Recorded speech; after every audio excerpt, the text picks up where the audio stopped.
Hi, Papa Yeager here with This Day in History. March 14th, 1794. Eli Whitney received a patent for the cotton gin. The cotton gin was able to remove the seeds from the cotton fibers much more quickly than human fingers could do. The ability now to clean the cotton quicker, to get the seeds out of it quicker, meant that plantation owners in the South would be able to expand their fields, expand their crops. They could now grow more cotton. But growing more cotton meant you would need more labor. And of course, the labor down in the South was slave labor. So the invention of the cotton gin, which made work easier, actually intensified America's need for slaves. The North often likes to, I think now, paint themselves as being far more moral and far more, having more of a conscience than the South ever did.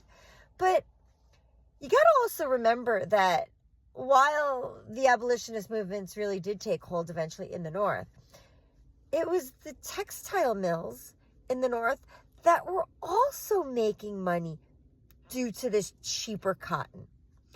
These textile mills were getting the cotton from the plantations, and they were able to make a lot of money.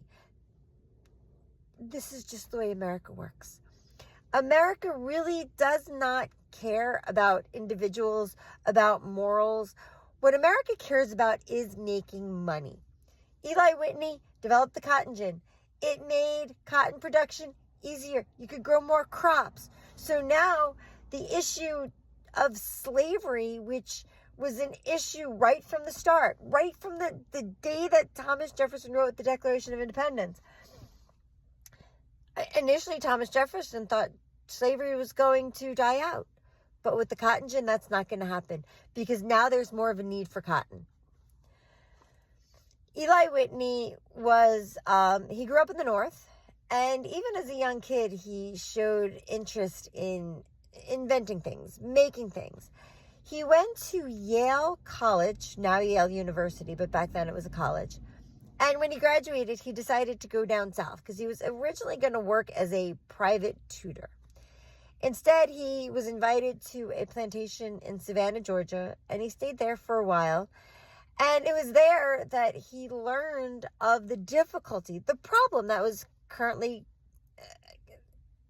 confronting the southern plantation owners. How can we remove these cotton seeds quicker?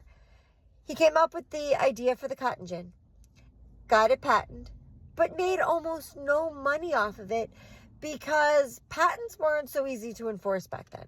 So the plantation owners loved the idea, but the idea of actually having to pay for it did not sit well with them. So most of the plantation owners that got a cotton gin, they just stole Eli Whitney's idea. Some of them even improved upon it. So Eli Whitney, who had this great invention that completely transformed the economy in America, didn't make much money off of it at all. It's almost like karma. He invented this that was only going to make slavery worse, and he wasn't going to make any money for it. Anyway, that's This Day in History, March 14th, 1794. Eli Whitney gets the patent for the cotton gin.